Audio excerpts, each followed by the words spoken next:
All right, well, we are back. Back covering the good faith debate about climate change. I took a lot of your advice. You can't say I don't take your advice. I do these videos for you guys. A lot of people were saying they were sick of the good faith debate, so I waited an entire week before I got back to it. So I hope you enjoyed that. I don't remember where I was at because I took so long in between. So if I'm not mistaken, we're not quite done with Brian Mattson's presentation, which I was saying at the end of the last video. I'm very impressed with it. And I personally, I would like nothing more than to have a good faith debate where with the right position, I agree with almost 100%. So far, so good with Brian Mattson here. So we'll continue his presentation in a moment. But yeah, actually, you know what? Let's just continue it now. Here we go. Abstractness of that harm, the tenuous causality of that harm, as well as the temporal distance of that purported harm. Without these kinds of elements or considerations, that is, some requirement of actual harm or causality or proximity, what is the limiting principle for what a government may morally do? Oh, yeah, that's right. So we just finished. He was slandering Acme Chemicals, or not chemicals, just the Acme company in general. And he made the example of, Acme's poisoning the water supply with a certain carcinogen or something, or a poison, and people die, and you could hold them accountable for that. And he was saying that's totally different than saying, in 100 years in the future, maybe you're going to cause a global temperature increase of a degree, so we're going to punish you for that. And he's right. It's totally different. It's absolutely different. And in the Bible, there's different case laws for different kinds of killings, illegal killings, murder, manslaughter, things like that. And so this kind of like projecting into the future crime kind of thing where, you're using a computer model to allege that someone's going to do something because of their industrial, emissions or something like that. That's insane. That's just completely insane. There would be no biblical case law you could point to like that you could draw from, and all of that. So yeah, I remember where he was. So we're back. Are there any impediments or brakes on that at all?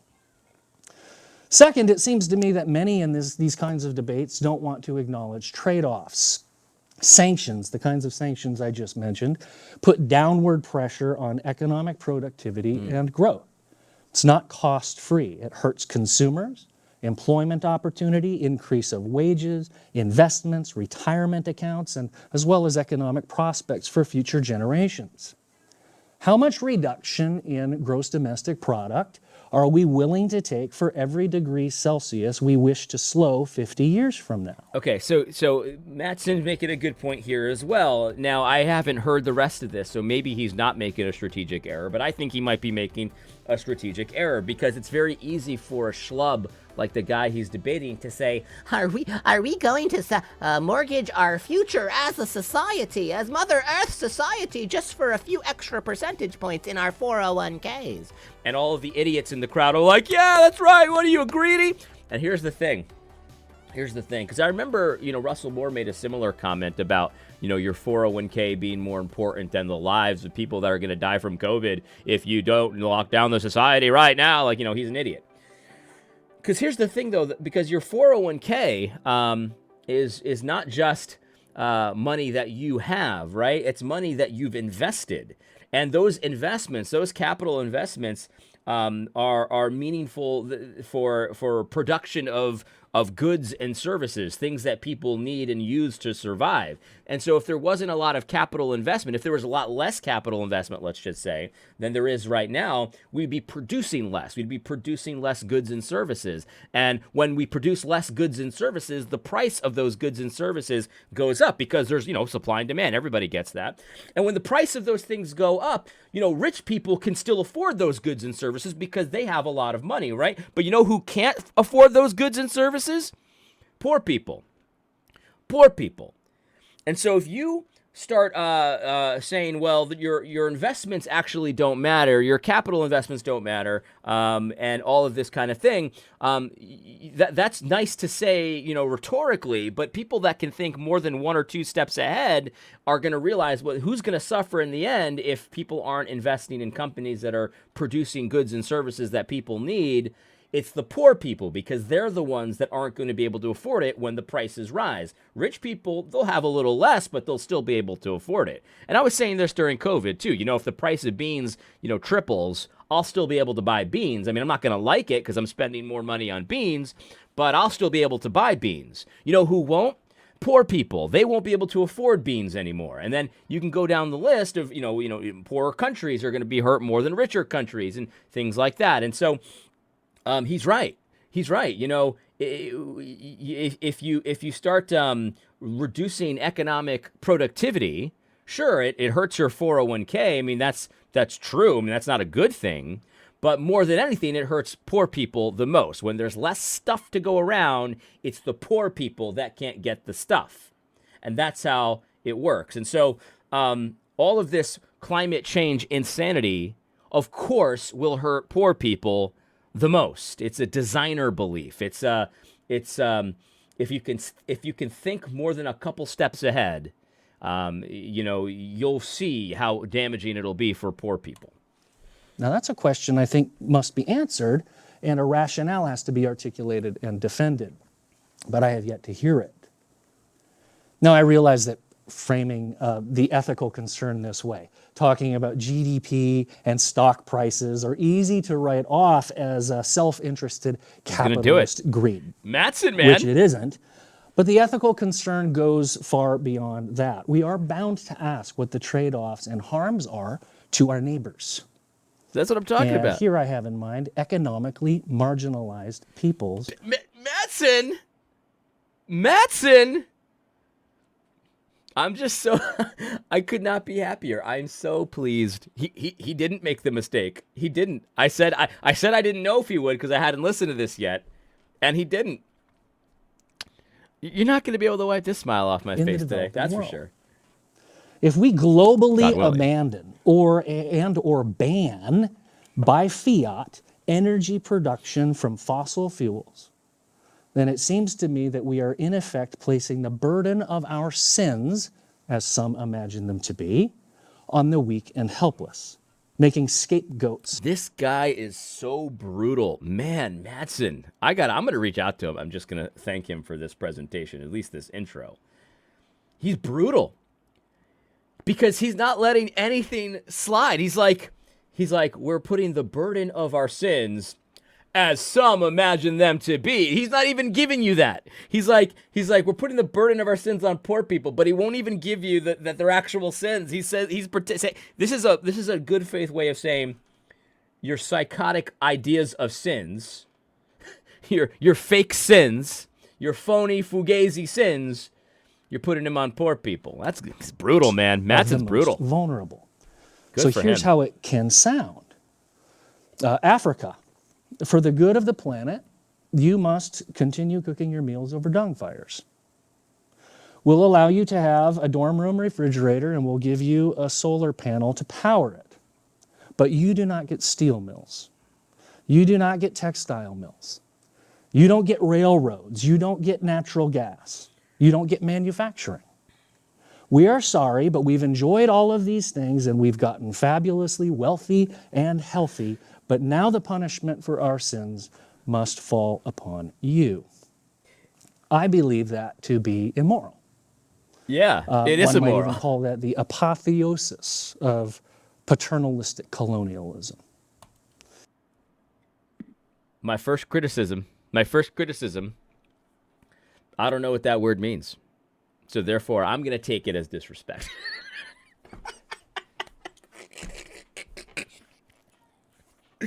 Apotheosis. Man, I don't know what that word means, and therefore I will take it as disrespect. My first criticism of Mattson. All right. Yeah, it's actually even funnier. He's 100% right. I'm so impressed. I honestly am very impressed with Mattson. He's 100% right. It's actually even worse than that because China, of course, will say, oh, yeah, you're poisoning the environment. Oh, totally. You're poisoning the environment. You guys are just you're evil. And they're promoting this kind of stuff within our borders. And they love it because they love us crippling ourselves through, trying to promote these green energy projects and getting rid of fossil fuels, all while they're going to continue doing whatever they want to do. Strategically, it is a disaster as well. But hey, that's okay. That's okay. What do I know? But the ethical problem is even worse than that, it seems to me. And here I think there's an analogy from Christian just war tradition. One of the principles of a just war is the necessity of a reasonable chance of success. The idea is that it's immoral to initiate a conflict where you cannot reasonably achieve the outcome. To invite all of the damage of a war for a cause lost before it even begins is unethical, according to Christian just war tradition. Likewise, I think it is unethical to wreak economic havoc here at home and to banish developing nations to darkness and poverty in a quest to reduce global carbon emissions when, on the other side of the world, the People's Republic of China is proposing to build Got it all. and building, unhindered as we speak, additional coal-powered infrastructure. Right, they're doing that, but at the same time, they're loving and spreading the global climate change propaganda in the United States. This is something that they love they do this kind of stuff, man. It's amazing. Capacity 5 times more than the rest of the world is building combined. Unless there is some magic solution to that problem, no amount of regulatory or economic intervention stands any chance of success. Not to mention the fact that we don't cause climate change. It's completely absurd, the idea that coal emissions cause climate change. At least the kind of catastrophic, cataclysmic, world-ending climate change that schlubs like this like to talk about. That's absurd. It's absurd. So all of this is nice, but it's all absurd anyway. Mattson's and the war on carbon is all for naught before it really even begins. That doesn't mean that we are helpless. We have the greatest engine for human innovation and adaptation the world has ever known. Free markets and all that they entail. Private property and enterprise. Risk and incentives. These are the engine of human innovation that has not only brought about human prosperity and flourishing on a scale unprecedented in history, but also brings more creation care.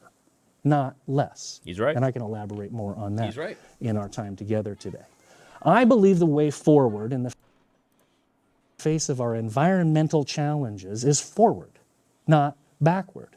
Free markets, even the high regulation one that we are living in right now, are not the enemy of environmental protection and creation care. They are its best friend. Thank you. Thank you, Brian. I got to say, I've got very little to complain about with Mattson. In fact, I can't really think of anything worthwhile mentioning. There's a few things that I heard that I wouldn't agree with necessarily, but not worth even mentioning. You know what I mean? Not worth even mentioning. I am honestly, we're 10 minutes into this debate. Brian Mattson's presentation was almost flawless. And I just can't even believe it. I can't even believe they allowed this on their YouTube channel. Now, a lot of times the opening statements are pretty good. They're okay, and it's usually in the cross, talk that there's a lot of ground given and blah blah blah blah blah. I've got a lot of faith in Mattson though, because he wasn't letting anything slide. He really wasn't. And I gotta be honest, I am very impressed. If anyone knows Mattson, which is a very good chance in this audience, somebody knows Mattson, hats off to this guy, man.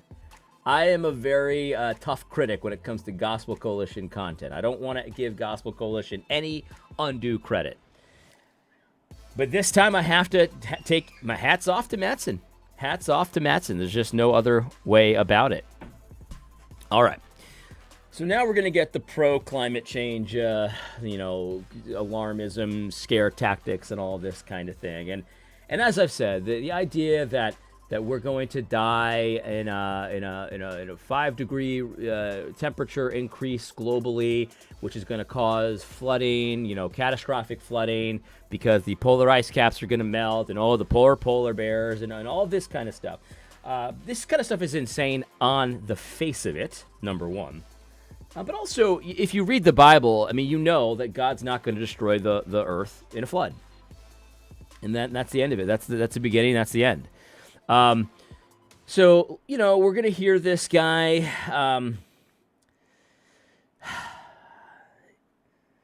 Yeah, we're I don't even really know what to say about this guy, but you see him on the screen. I mean, you can't always judge a book by its cover. That's a good proverb, but often you can.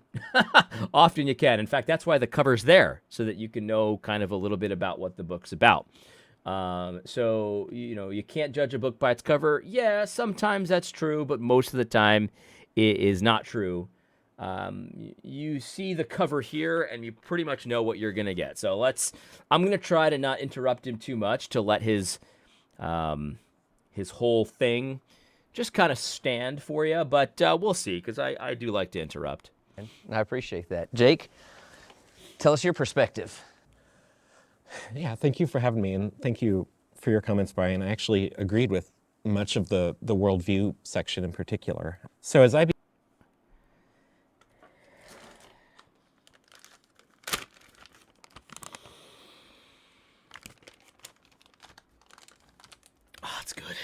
It's good. Again, I think something that can happen when we talk about something like climate change or global warming, these terms can kind of sound very technical and remote and far off. They have a way of insulating us from the reality of what's being described. And so I want to start off just by talking about some of the risks we're facing that are, some of them we're living with right now, some are likely to come in the coming decades, not century.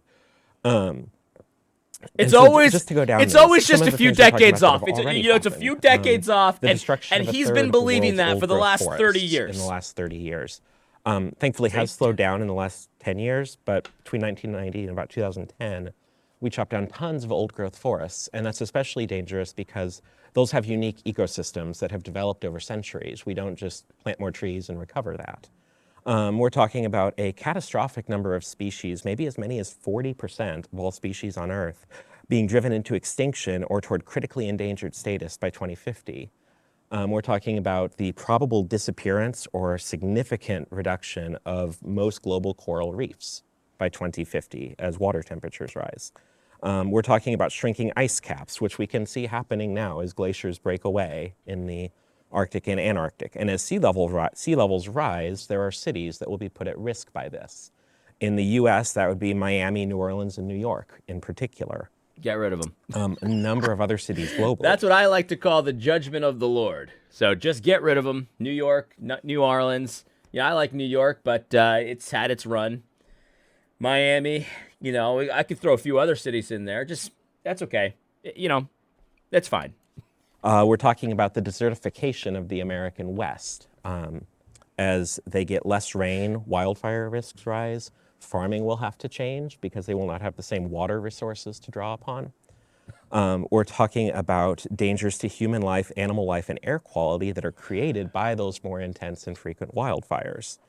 We're talking about economic and communal challenges that are created by more regular, high-intensity hurricanes. Warmer water, warmer air can mean that hurricanes intensify faster and create more damage because they're a Category 4 or 5 hitting instead of a Category 2 or 3. And finally, we're talking about some actually enormous financial costs that come with this, as we've seen recently with the hurricanes that have hit in Puerto Rico and Florida. And with wildfires. And as we all know, that there were no catastrophic hurricanes before man-made global warming. So there's historical financial costs. So the dangers we're talking about, some are coming, some are things we're dealing with right now. There is a second question to consider as well. This guy probably believed the old Barack Obama line. Do you remember when during the financial crisis, he would claim that his administration had created or saved a certain amount of jobs.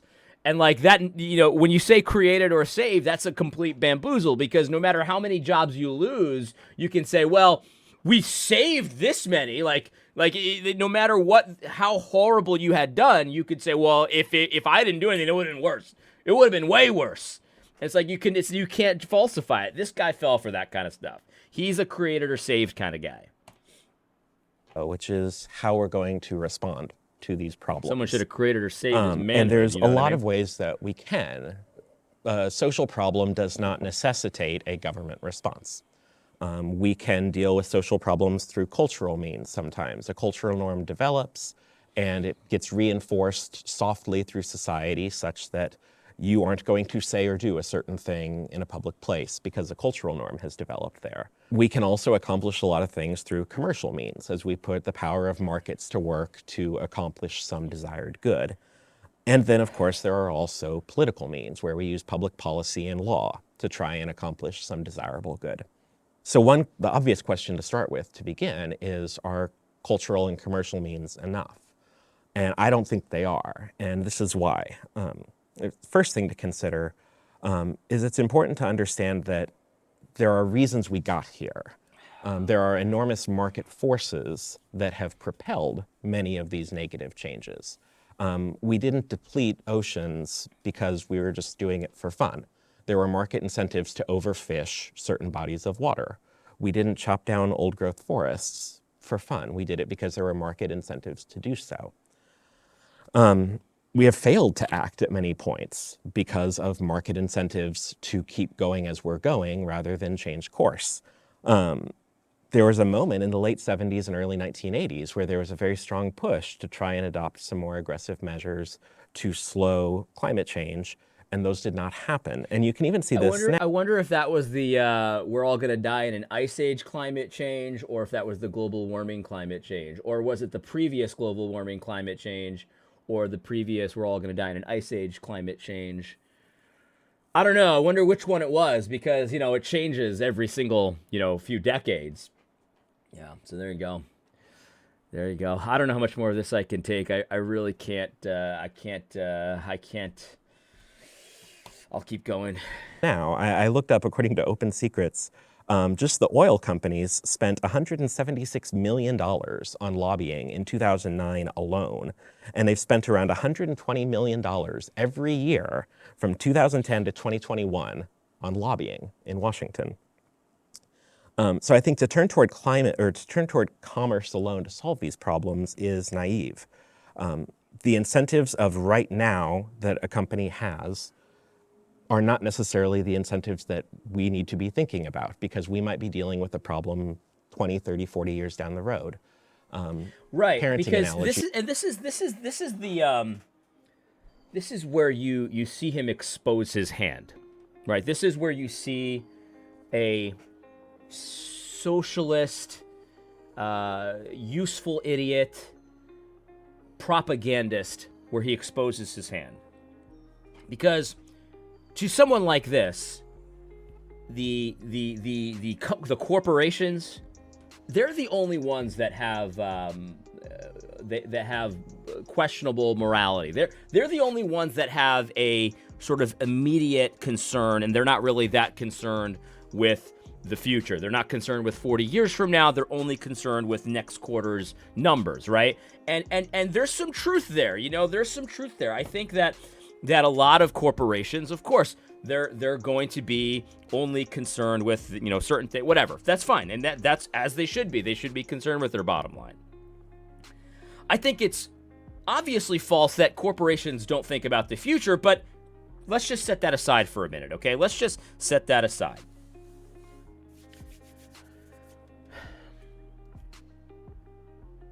He presents that as if that we don't have that problem when it comes to governments, right?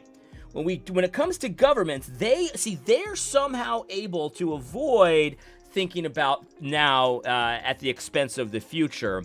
Somehow he thinks that that's the case, and I got to be honest with you. Not only is that not the case, every politician's just simply thinking about the next election. But a lot of these corpos own these politicians. So even if it were true that the corpos were evil and stuff, they own the politicians already. But even if that all were true, you still have to demonstrate that these schemes, these kinds of schemes that the politicians come up with, would even be effective. And there's really no reason to think that they would be. And so it's like, you could see him tip his hand. It's like, politicians good, corpos bad. Even though the corpos own the politicians, yeah, whatever. Politicians good, corpos bad. Government good, private sector bad. That's how it works in a mind like this. There is no reason to think that that's actually how it works. None at all. None at all. In any case, let's let him continue. These might be helpful in this sense. The incentives I give my child to not do something right now might not be about what's going to happen to them today if they do it. It's what will happen to them 15 years from now if they keep doing it. The thing we need to understand is that markets don't appear from nothing. They don't descend from some kind of skyhook in some pure, solid, untouched state. They're made, and they're made through many factors. They are made through the laws of nations, customs of cultures, the realities of geography and climate. This is why we have the joke about someone who could sell ice to an Eskimo, because they have no need for ice. Markets evolve over time. Until quite recently, there was not much of a market for air conditioning in Northern Europe. But after this last summer, where they had temperatures over 100 degrees in England, there is now more of a market for air conditioning. So what sound climate policy can do is it can help create new contexts and environments in which new behaviors are incentivized and rewarded by new markets.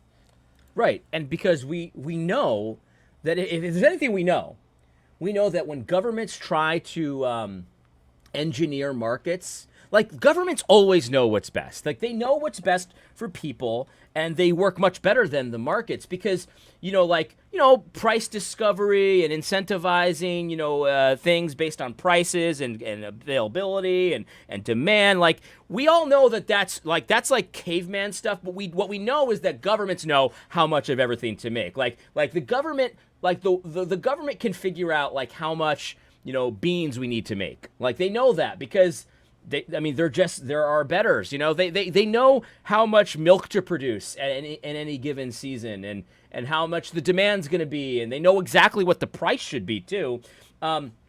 This is just insane. Like, you got to get used to this kind of guy where he's like, I believe in markets too, but then everything he says, he doesn't believe in markets, because that's not how a market works. When the government manipulates markets, they always cause problems in those markets. They create black markets. They create shortages. They create runs. They create, this is how governments, because they don't know. Nobody knows. That's the point. There's nobody smart enough to tell you how many eggs you need to produce this year.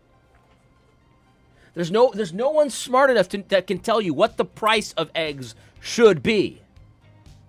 You need the aggregate to tell you. You need the market to tell you. Of course, the market is not pristine and neat and clean all the time, but that's the best method we have because there's nobody smart enough to tell me what the price of X should be, how much I should produce, how much.